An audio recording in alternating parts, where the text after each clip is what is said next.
नमस्कार. टॉक 18 मराठीमध्ये आपल्या सर्वांचं स्वागत आहे. आता आपण आहोत गोरडवाडी पंचायत समिती गणामध्ये. गोरडवाडी येथील बिरोबाच्या मंदिरामध्ये आता आपण उभा आहे.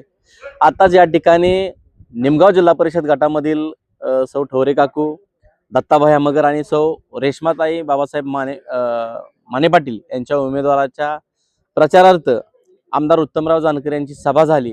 आता आपल्याबरोबर शिवसेनेचे नेते बाबासाहेब माने पाटील यांच्यावर आपण आता चर्चा करणार आहोत. या गोरडवाडी गणामधून त्यांच्या सौभाग्यवती सौ रेश्मा बाबासाहेब माने पाटील या एकनाथ शिंदे साहेबांच्या धनुष्यबाण या चिन्हावरती उभा आहेत. कसं वाटलं? आता लोकांची तर गर्दी आम्ही बघितलं खूप होती. या गणामध्ये तुम्ही जरी नवीन असला तर या प्रचाराचे दौरे वगैरे वाढवलेत. कसा मतदारांचा प्रतिसाद कसा आहे? खरं तर माझ्या उमेदवारीपासूनच मी संघर्ष करतोय. म्हणण्याचा उद्देश असा, माझं मूळ गाव कनेर, परंतु या 8 गावातील जी लोक आहेत त्यांनीच माझी उमेदवारी मागून घेतली की आम्हाला बाबा माने उमेदवार पाहिजे. त्यामुळे लोकांना सांगायची गरज नाही, अगदी उत्साहानं सगळे माझ्याबरोबर लोक आहेत, तरुण आहेत, की बाबा माने हा विषय वेगळा आहे. कारण मी त्यांच्यामध्ये 10 वर्ष झालं तळागाळात जाऊन काम केलंय. तरुणांना बरोबर घेतलंय, ज्येष्ठांना बरोबर घेतलंय, त्यांना सन्मान दिलाय. आणि जी छोटी मोठी कामं असतील ते मी आज पण करत आलोय. त्यामुळे मला खात्री आहे की जनता मला विसरणार नाही. बाबा माने हे त्यांना माहित आहे, त्यांच्या मनामध्ये मी आहे. नक्कीच. खरं तर गौतम बाबा माने आणि बाबा माने हे माळशिरस तालुक्याला काही नवीन नाव नाही. अतिशय तुमचं सामाजिक राजकीय क्षेत्रामध्ये काम आहे. परंतु आता तुम्ही अगदी झेंजे वस्ती असेल, चांदापुरी, पठाण वस्ती, गारवडी या भागामध्ये कालपासून दौरे करताय. एकूण ग्राउंड लेवलच्या मतदाराचा जो शेवटचा घटक आहे त्या मतदारांचा रिस्पॉन्स कसा आहे? लोक काय म्हणतायत? मी या गोरडवाडी गणामध्ये प्रत्येक गावामध्ये होम टू होम प्रचार करतोय स्वतः. अगदी प्रत्येकाच्या घरी जाऊन पोचतोय आणि त्यांना सांगतोय की मी तुमच्या हक्काचा उमेदवार आहे. रात्रंदिवस काम करणारा मी कार्यकर्ता आहे.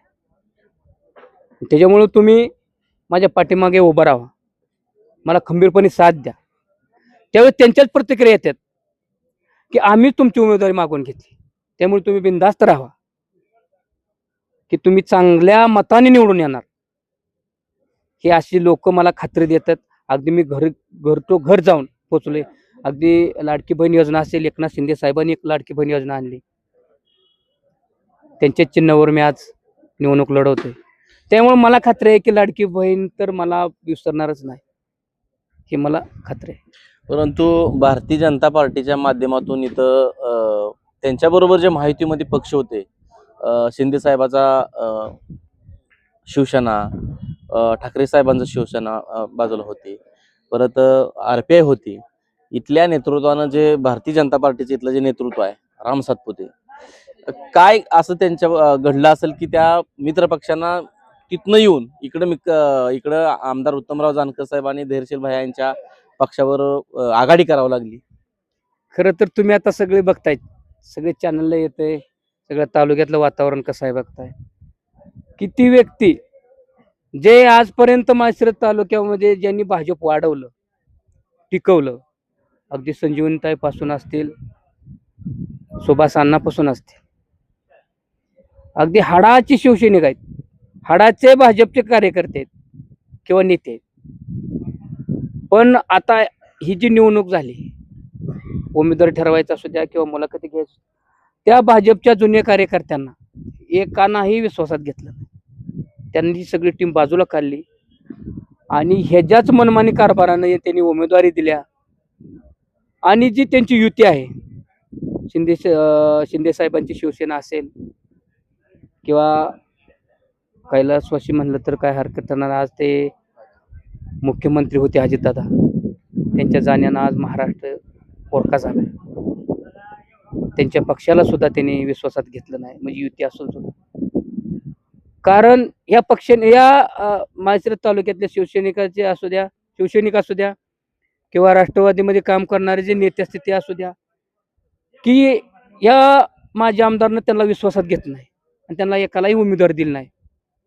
त्याच्यामुळं ही सगळी नाराज होऊन धैर्यशील भाई असतील, आमदार उत्तम जानकर साहेब असतील, यांच्याशी युती केली की त्यांना माहीत होतं की ही माणुसकीची नेते आहेत आणि ह्यांची संघ युती आपल्याला करणं योग्य ठरेल. त्यामुळे त्यांनी युती केली आणि त्यांच्या चिन्हावर मी आज एका बाजूला राम सातपुते असं म्हणतात की मोहिते पाटलांची घरांची आहे, उत्तमराव जानकरांची घरांची आहे, आणि आपण जर दहेगाव जिल्हा परिषद गटामध्ये बघितलं तर खरं तर सर्वसाधारण म्हणजे रामभाऊ सातपुते तिथे एखाद्या साध्या कार्यकर्त्याला सुद्धा उमेदवारी देऊ शकले असते, परंतु तिथं संस्कृती ताईंना उमेदवारी दिली. त्याबद्दल काय सांगा?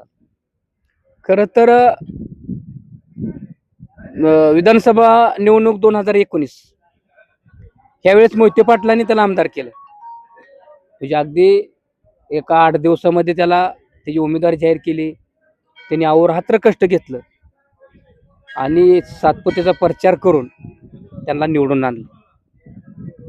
आणि तुम्हाला तर माहित आहे ही अवलादच असली आहे, जे जे खातं त्याच्यावर उलट टांगड करत.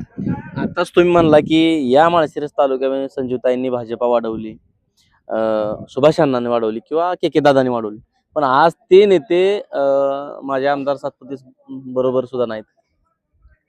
कारण मी आता तुम्हाला सांगितलंच त्याचा स्वतःचा मनमानी कारभार चालू आहे की जी काय करेल माळशिरस तालुक्यामध्ये मीच, आणि माझ्यासारखंच झालं पाहिजे, मीच नेता आणि दुसरा कोणी मोठा झालाच नाही पाहिजे.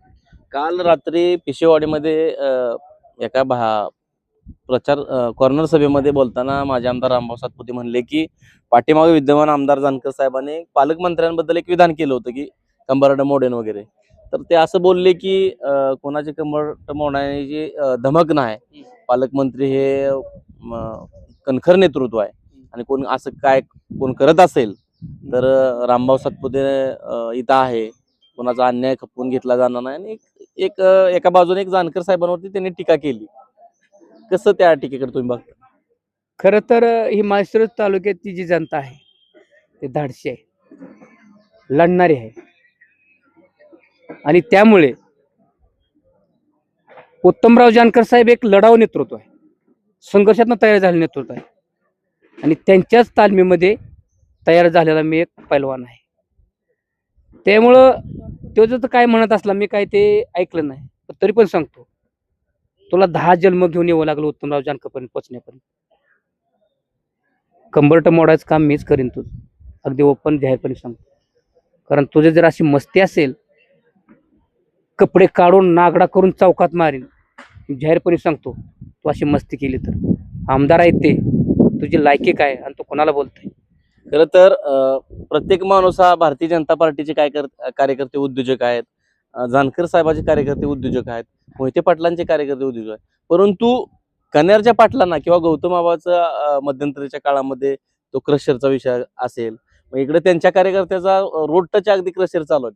मग आपला तुमचा क्रशर बंद करण्यामागे नक्की त्याला अडचण काय होती? खरं तर आता मी मगा सांगितलंय की त्याला झोप येत नाही, त्याला सारखं बाबा माने गौतम माने डोळ्यासमोर दिसते, त्याला झोपेत स्वप्न पडते ते की ही उद्या निवडून आली तर माझं काय. ही क्षणाक्षणाला मला समोर आहेत आणि जाणारच. कारण या माळशिरस तालुक्यात जनतेचा विषय आहे, लोकांना त्रास दिला आहे, कोणाची घरं उद्ध्वस्त केली ती, कुटुंब उद्ध्वस्त केली ती, त्याला सोडणार नाही. त्यामुळे त्याला भीती आमची आहे, त्याला माहित आहे माने ब्रँड ती काय करू शकतो, आणि 100% माझं चॅलेंज आहे की अशा प्रवृत्तीला आम्ही सोडणार नाही. या गोरडवाडी गणामध्ये 9-18 आणि सोपडा साप्ते स्लोगन तर चालवलं आमदार साहेबांनी आणि खासदार साहेबांनी चालवलेलं आहे, परंतु गोरडवाडी गणामध्ये कशा प्रकारचा विजय राहील आणि साधारणतः किती फरकानं तुमचा निकाल असेल? आता खरं तर मी या माळशिरस तालुक्यामध्येच काम केलंय, म्हणजे अगदी सर्वसामान्य खालच्या गरिबातल्या गरीब व्यक्तीपर्यंत जाऊन काम केलं. त्यामुळे ही काय गट माझ्यासाठी नवीन नाही, गण नवीन नाही. त्यामुळे त्यांनीच माझी मागून उमेदवारी घेतली. त्यामुळे मी आज काय सांगू शकत नाही, पण तुम्हाला 6 तारखेला संध्याकाळी सांगू शकतो की मी किती फरकाने येईल. 9 तारखेला निकाल आहे. निकालाच्या अगोदर 6 तारीख आहे, मतदानाच्या अगोदर 1 दिवस, मतदान 7 तारखेला. 6 तारखेला मी संध्याकाळी सांगेन पोलिंग किती होईल आणि मतदान मला किती होईल. विरोधक सातपती आहे माझा.